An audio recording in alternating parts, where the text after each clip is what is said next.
이 야고보서를 우리 자세히 살펴보게 되면은요, 우리 시작과 끝이 사실은 비슷하다라고 하는 것을 알 수가 있습니다.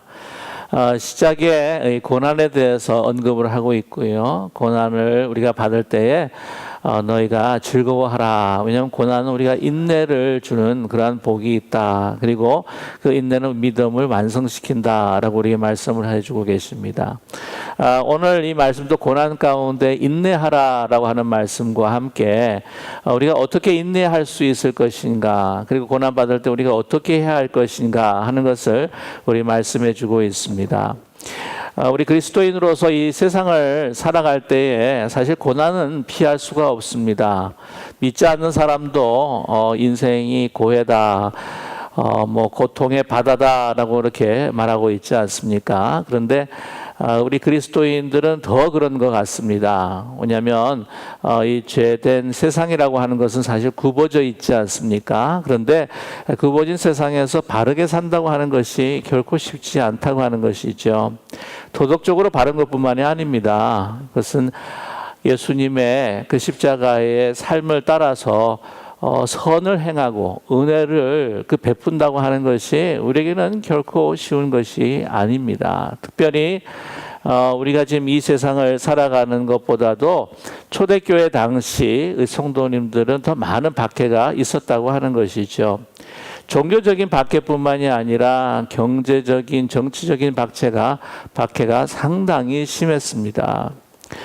그러기에 그리스도인으로 살아간다고 하는 것은 참 부요함을 누리고 살아가기 힘들고 또 편안하게 살아가기 힘들었다고 하는 것을 우리는 이 서신들을 통해서 잘 알 수가 있습니다.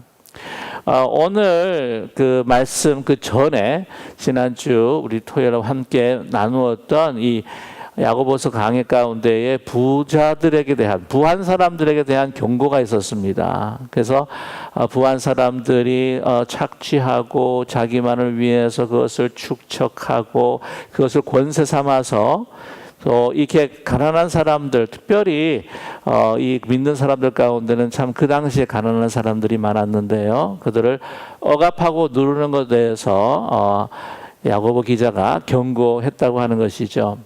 그래서 심판날이 가까웠다. 그러기에 너희 자신들을 돌아보아서 그 심판에 이르지 않도록 너희들이 힘써야 되지 않겠느냐. 다시 주님 앞에 돌아와야 되지 않겠느냐. 그리고 힘들고 어려움을 당하는 사람들에게 있어서는 너희들이 이제 참고 인내해라.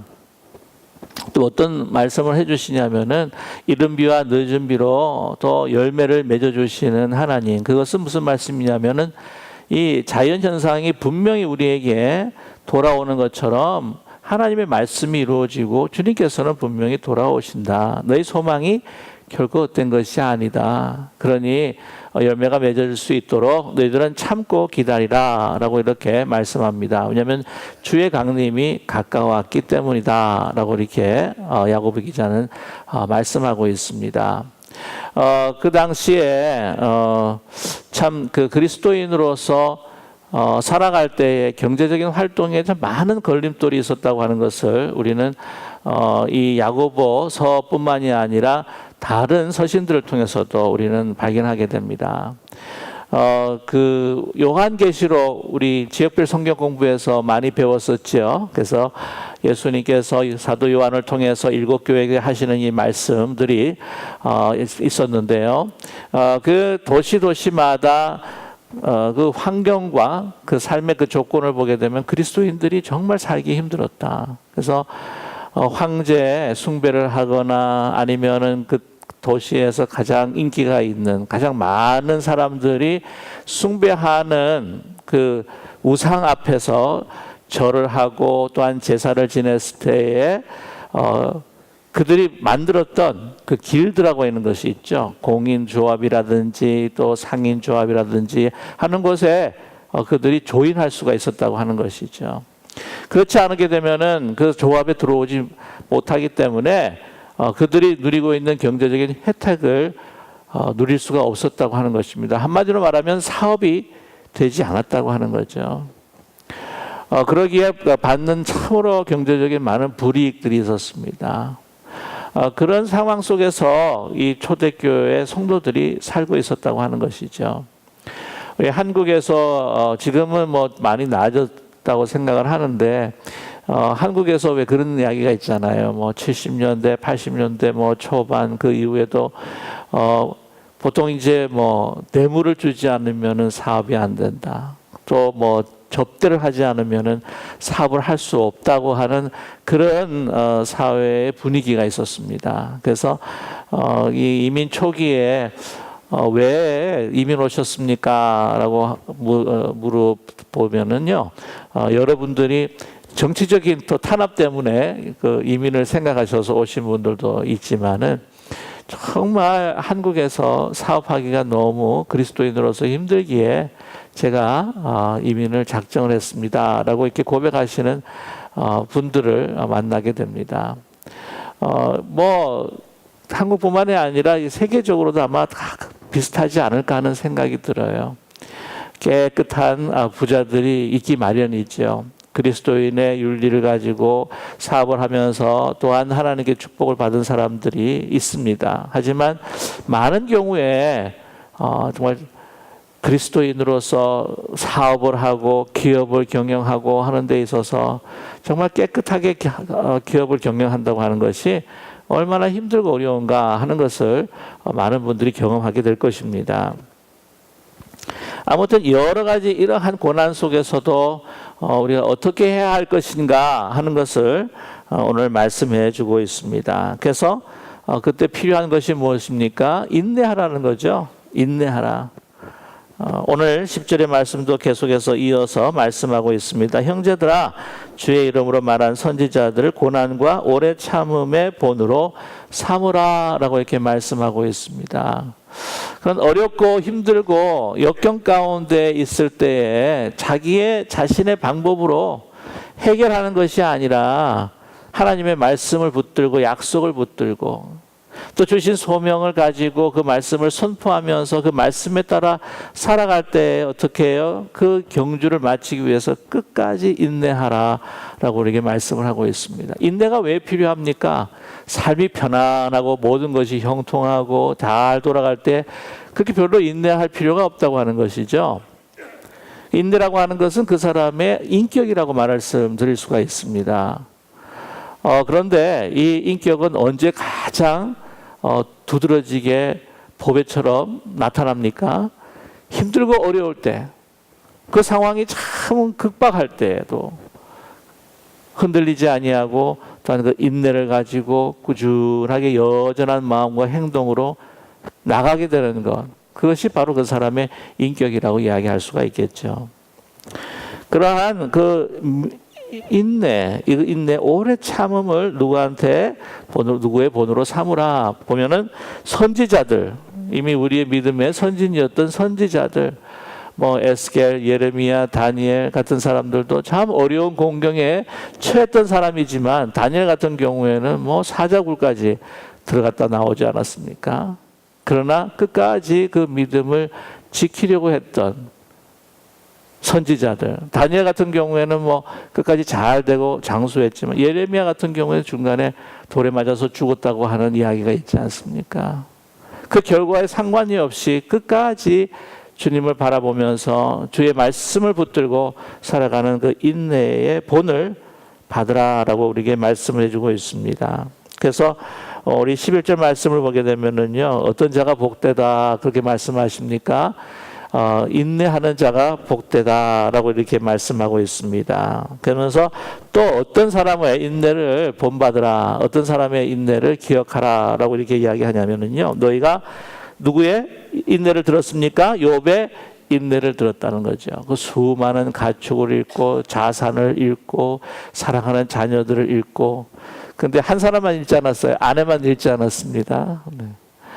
근데 그 모든 것들을 다 잃고 끝내는 자기의 몸까지도 이렇게 질병에 걸려가지고 힘들어하는 가운데 막 욕창이 나서 그걸 갖다가 막 기와장으로 막 그걸 긁어대는 그런 아픔 가운데서도 그 믿음을 지켰다.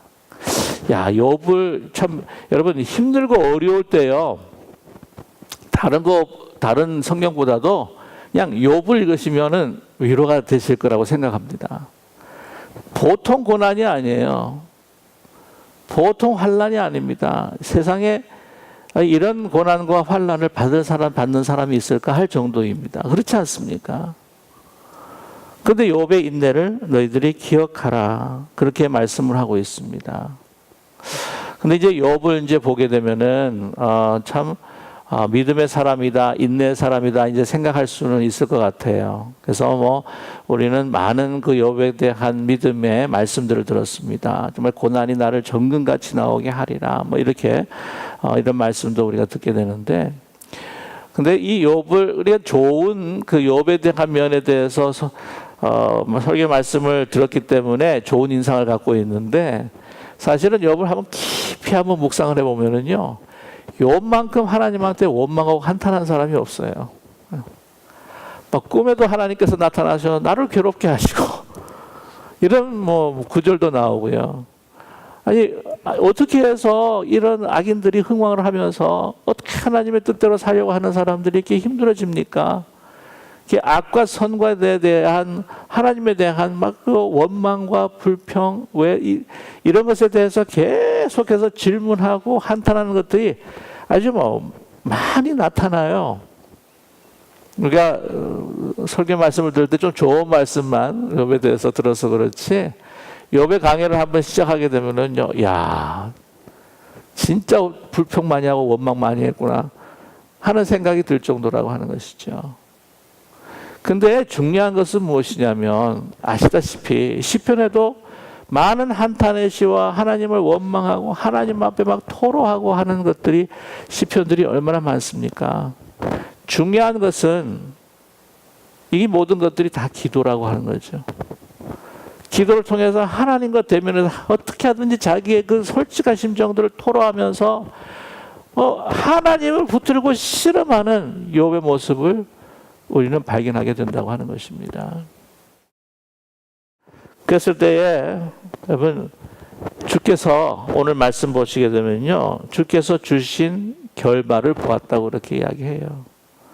본인이 원하는 결말이 아닙니다. 물론 본인 나중에는 많은 축복을 다시 되돌려 받고 갑절이나 받았긴 했지만, 그러나 하나님께서 준비하신 결말이라고 하는 것이에요.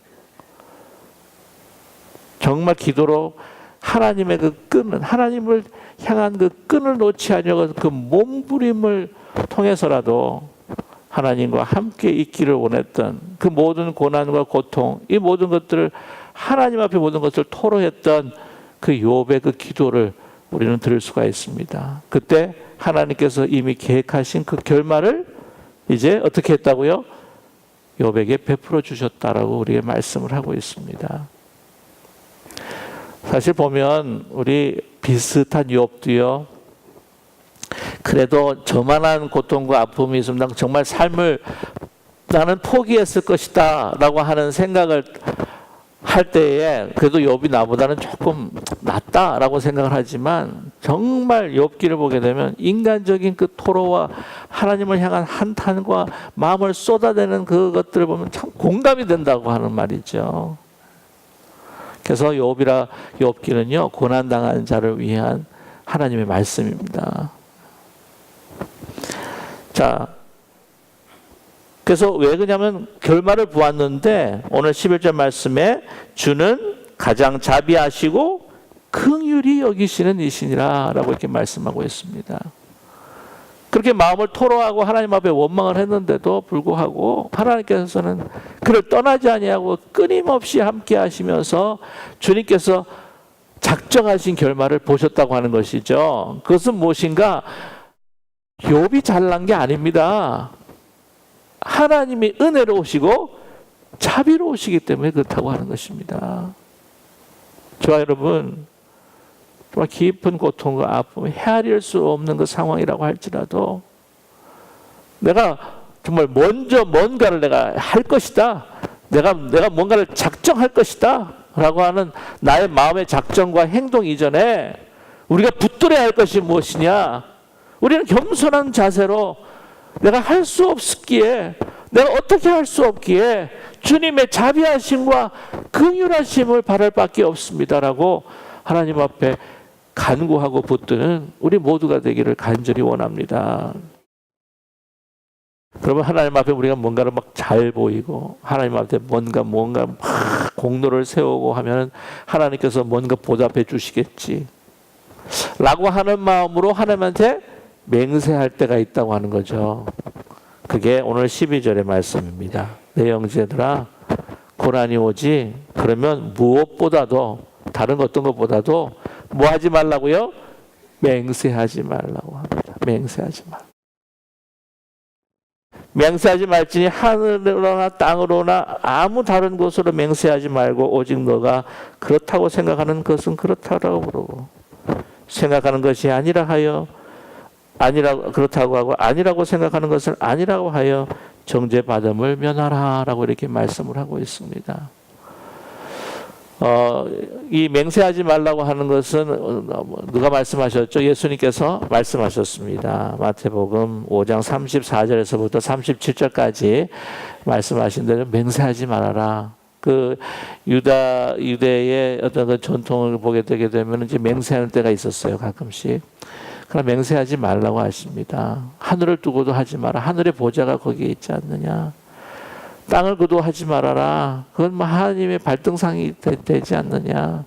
너의 머리로 두고도 너의 육신을 가지고도 하지 말아라. 맹세하지 말아라. 그 맹세하지 말라는 것은 내 의지로 뭔가를 이루어서 내가 원하는 것을 하나님께부터 얻겠다. 그러므로 인해서 하나님뿐만 아니라 내가 다른 사람의 뭔가를 얻겠다라고 하는 자기 자신의 확신과 의지가 바로 어디 담겨 있다고요? 맹세에 담겨 있다고 하는 것이죠. 근데 또 내가 어떤 사람은 또 맹세하겠다고 이야기하고 보면은요, 그 사람 자신도 자신을 그렇게 잘 자기 자신이 의심하고 있구나 하는 생각도 들게 된다고 하는 거죠. 절대 맹세하지 마라. 왜냐하면 인간에게서 확실한 게 없습니다. 내가 그것이 진리다라고 이렇게 확신할 때도요, 예수 그리스도를 정말 우리의 구주가 되시고 하나님의 아들이시고 이 역사를 주관하시는 분이다 외에는요, 제가 뭐 확신할 수 있는, 인간이 확신할 수 있는 게 없어요. 잘못하면 오류가 생기기 때문이죠. 그래서 뭐 어떤 분들은 그래요. 막 내가 이걸 어기면 내가 손에 장을 치시겠다. 내가 틀리면 내 성을 갈겠다. 어떤 분은 내가 당신 아들 되겠다. 저도 그렇게 이야기하시는 분들은 뭐 한 아들 2명 더 정도가 있었긴 했는데요. 장을 지진다고 하는 것은 이 간장 끓이는 것에다가 이걸 지지는 게 장을 지진다고 그렇게 이야기하더라고요. 굉장히 뜨거운 건데. 뭐 장을 지지는 분들이 한두 분이 알 텐데요. 그러신 분이 아직 없는 것 같더라고요. 그것조차도 지키지 못하는 것이 바로 인간이다. 뭔가를 내가 내 의지를 가지고 내가 확신하면서 그것을 이루겠다고 하는 것이죠. 그래서 엄청난 슬픔을 당한 사람이 누구냐면 여러분 아시겠지만 사사 중에 입다입니다. 입다가 암몬과의 전쟁에 있어서 확신이 안 서는 거예요. 분명히 이겨야 될 것 같은데. 그래서 하나님한테 약속을 합니다. 맹세를 합니다. 내가 암몬과의 전쟁에서 이기게 되면 나를 그 승리를 축하하면서 나에게 먼저 달려오는, 내가 먼저 보는 그 사람을 하나님 앞에 바치겠습니다. 그래서 누구를 바쳤죠? 딸을 바칩니다. 너무 잘 아시네요. 그 맹세하지 말라고 하는 거죠. 어떤 일이 일어날지도 모른다. 그리고 네가 지킬 수 있는 것이 아니다. 상황이 안 되면 안 된다.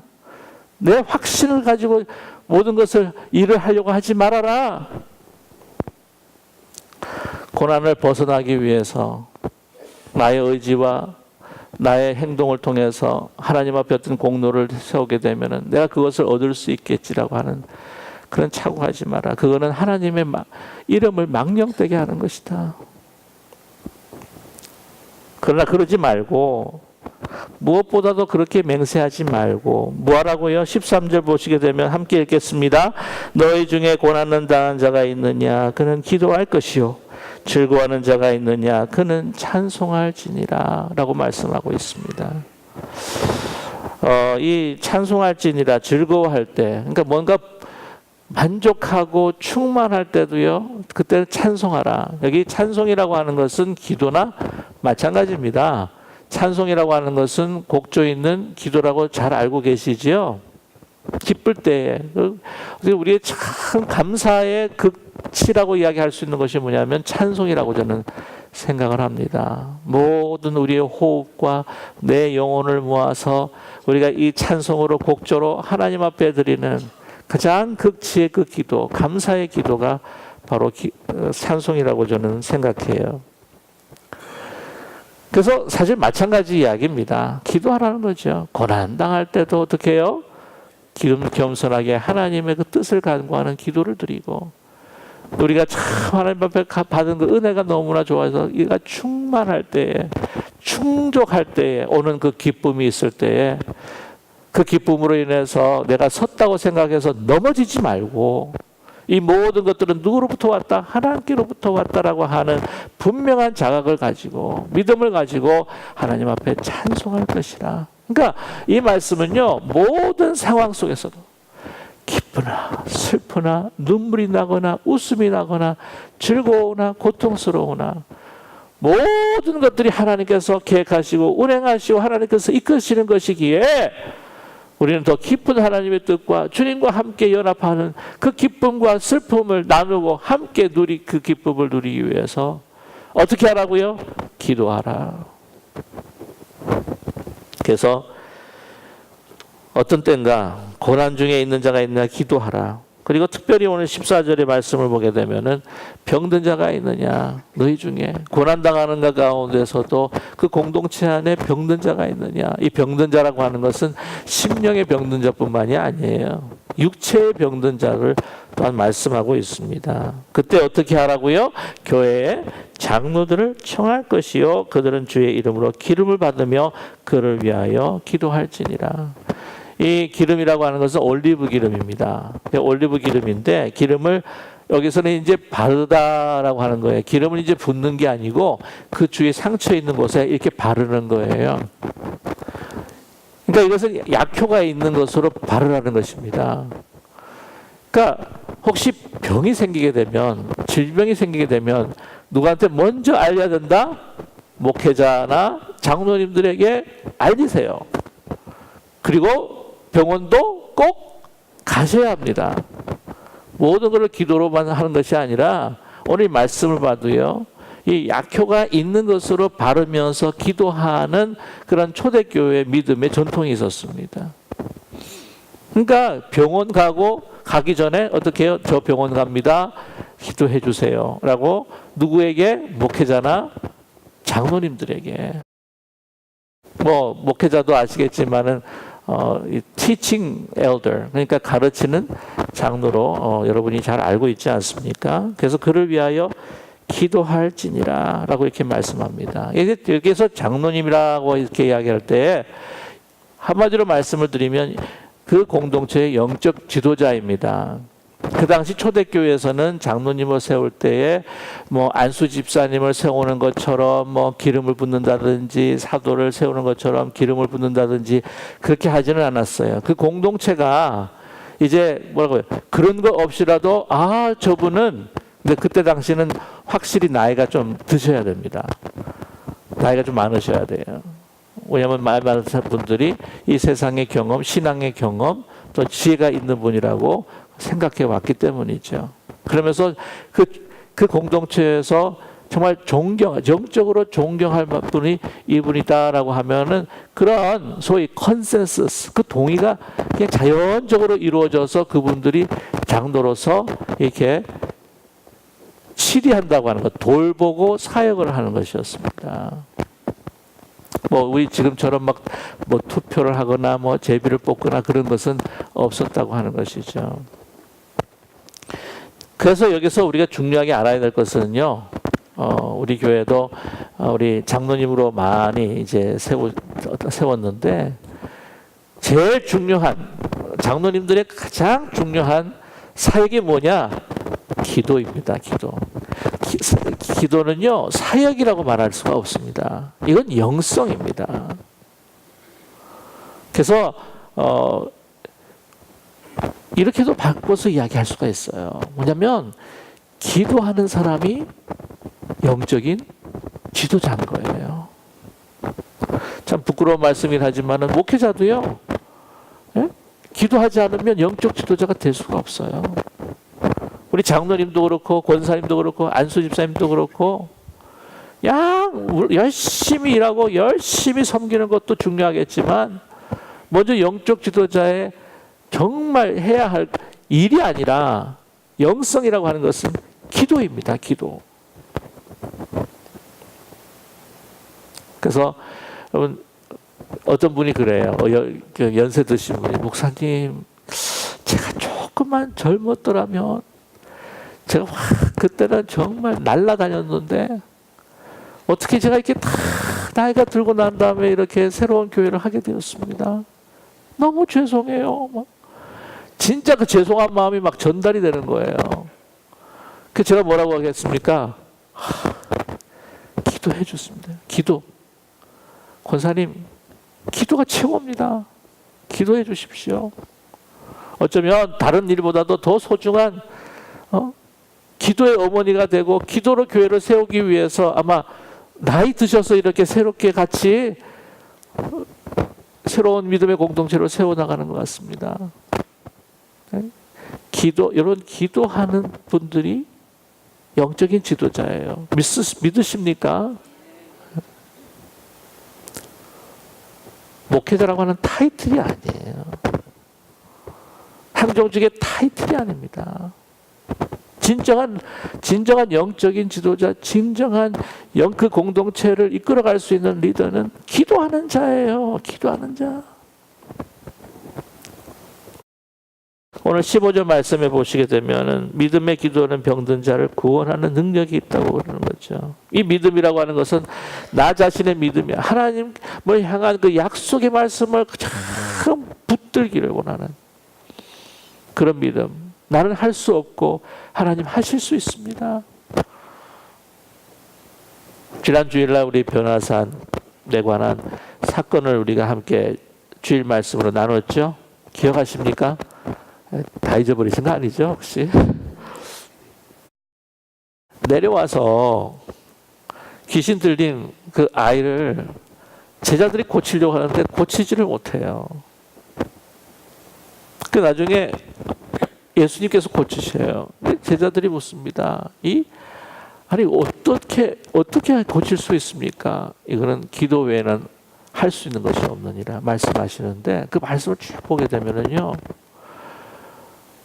그 어떤 기도냐면 그 아버지가 귀신 들린 그 아들의 아버지가 막 예수님을 보고는 쫓아와서 고쳐달라고 막 간절히 애원하면서요. 예수님께서 고치시겠다고 하는데 그 마음에 확신이 안 드는 거예요.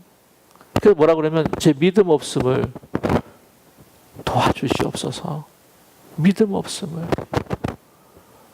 내가 지금 주님께서 고칠 수 있다라고 분명히 믿어야 하는데 그런 믿음이 가지가 않는 이 나의 부족한 믿음 없음을 주님 불쌍히 여기시고 저를 도와주십시오.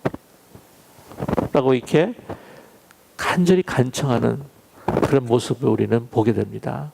바로 그거라고 하는 거죠. 내가 할 수 없다는 겁니다. 내 믿음도 내가 할 수 없다고 하는 거예요. 믿음 주시지 않으면 내가 기도할 수 없고 믿음 주시지 않으면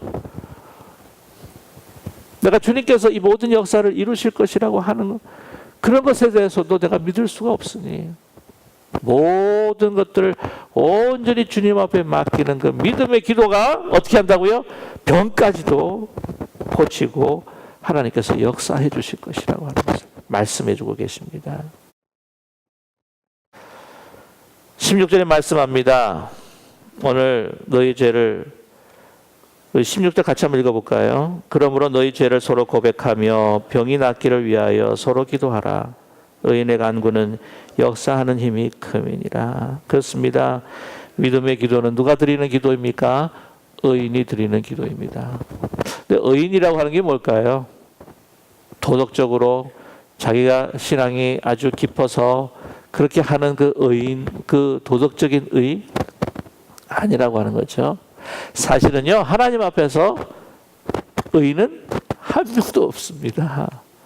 근데 여기서 의인이라고 하는 것은 로마서에서도 그렇고 신약적인 그 의미라고 하는 그 의라고 하는 것은 하나님과의 나와의 관계를 이야기해요. 내가 부족하고 내가 죄인 되었을 때고 할지라도 내 공로가 아니라 나의 도덕적인 의가 아니라 예수 그리스도의 십자가를 통해서 내가 주님 앞에 사함받고 내가 죄를 고백하고 주님 앞에 사함받았을 때에 하나님과의 나와의 관계가 온전해지는 그 관계를 의라고 이야기하는 것이에요.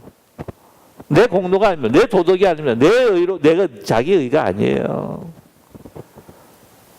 나의 죄를 고백하고 예수 그리스도의 피 공로를 붙들 때에 나에게 주시는 죄 사함으로 인하여서 이제는 하나님과 우리가 하나가 될 관계, 그것이 바로 의입니다.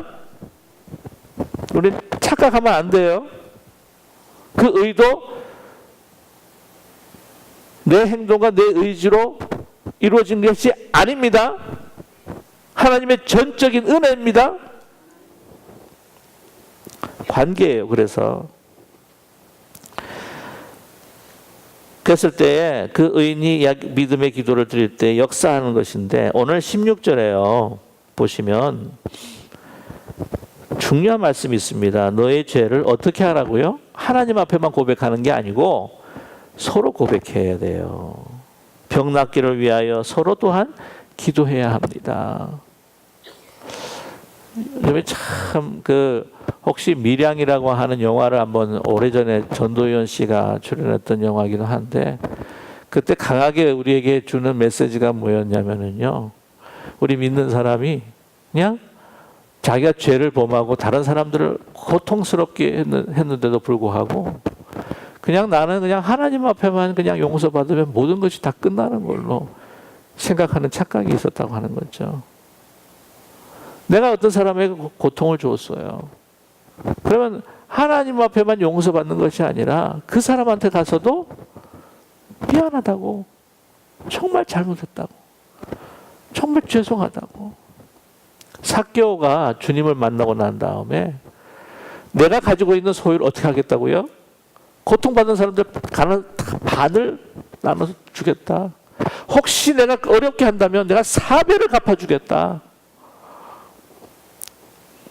그것이 우리 그리스도인의 참된 회개. 그것은 어디서부터 시작되느냐? 하나님께 드린 회개로부터 시작해서 그 의로 시작해서 어떻게 합니까? 내가 저질렀던 행동으로 고통받는 사람들에게 나가서 사죄하고 용서를 비는 것. 그러지 못하기 때문에 기독교가 얼마나 욕을 많이 받는 건지 몰라요.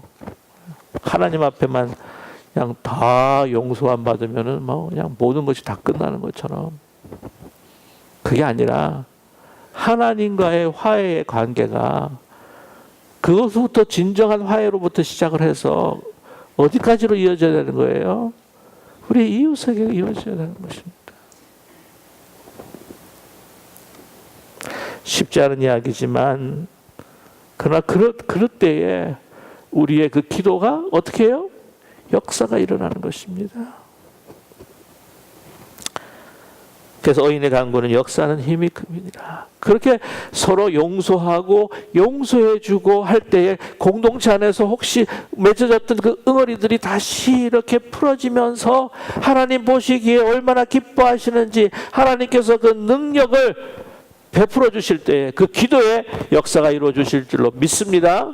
그 말씀을 따라서 우리가 서로를 또한 용서하고 용서받고 또 회개하고 회개할 때 일어나는 것이라고 말씀하고 있습니다. 17절 말씀 좀 우리가 길긴 하지만 함께 중요한 말씀이기 때문에 나누겠는데요. 17절 말씀 함께 읽겠습니다. 엘리야는 우리와 성정이 같은 사람이로되 그가 비가 오지 않기를 간절히 기도한즉 3년 6개월 동안이나 땅에 비가 오지 아니하고 라고 이렇게 말씀합니다. 자, 엘리야는 기도의 사람입니다. 기도하니까 3년 6개월 동안 비가 오지 않고요. 우리 18절에 보게 되면은 다시 기도하니 하늘이 비를 주고 땅이 열매를 맺는 그런 역사가 일어났다고 하는 것이죠.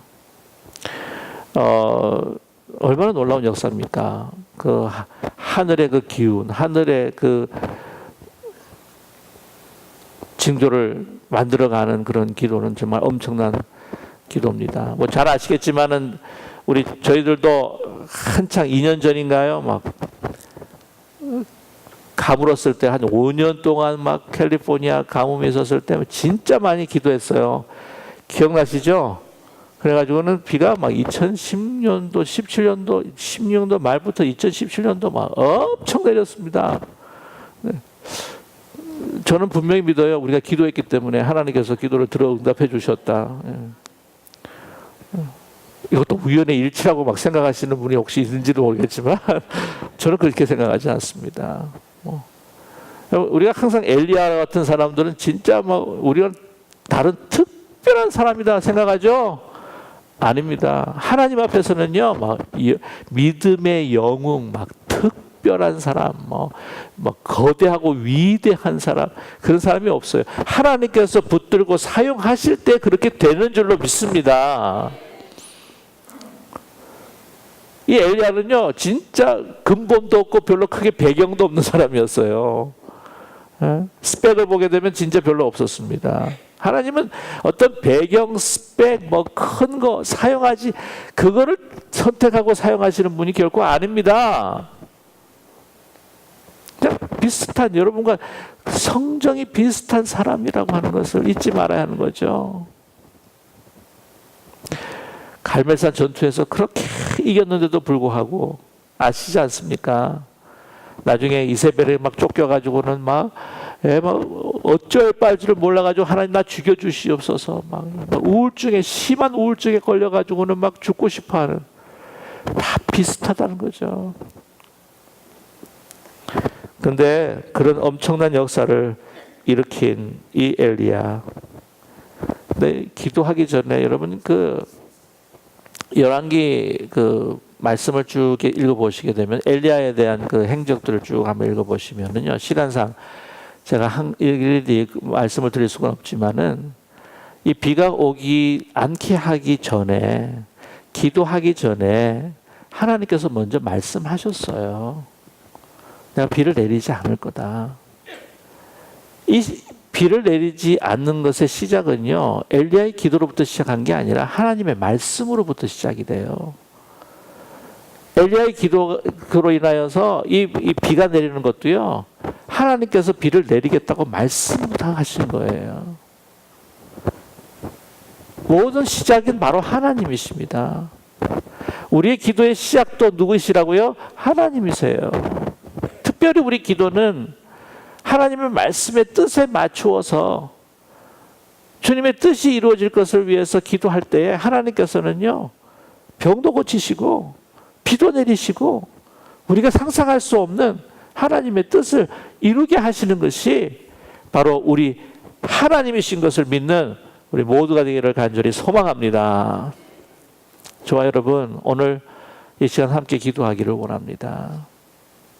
하나님의 말씀을, 약속을 붙들고 하나님의 신실하심과 자비하심을 붙들고 기도하고 주님 앞에 모든 것을 쏟아넣었던 그 욥처럼, 좀 엘리야처럼, 여러분, 저와 여러분, 낙타 무릎이 된 야고보 기자가 왜 이렇게 오늘 이 말씀을 이 기도로, 그래서 이 기도를 통해서 미혹된 자들을 다시 주님 앞에 돌아오게 하는 놀라운 역사를 이룰 것을 우리에게 당부하고 있는지. 왜냐하면 기도가 바로 야고보 감독의 삶이었기 때문입니다. 저와 여러분, 오늘 이 시간 우리가 함께 같이 기도하기를 원합니다. 기도를 통해서 하나님의 뜻이 여러분의 가정과 우리 교회, 우리의 삶에 이루어지면서 이 사회를 변화시키고 정말 하나님의 영광을 나타낼 수 있는 우리 삶이 되기를 원합니다. 기도하는 자가 되게 하여 주시옵소서. 우리가 함께 마음을 모아서 우리가 합심하여 우리가 함께 기도하기를 원합니다.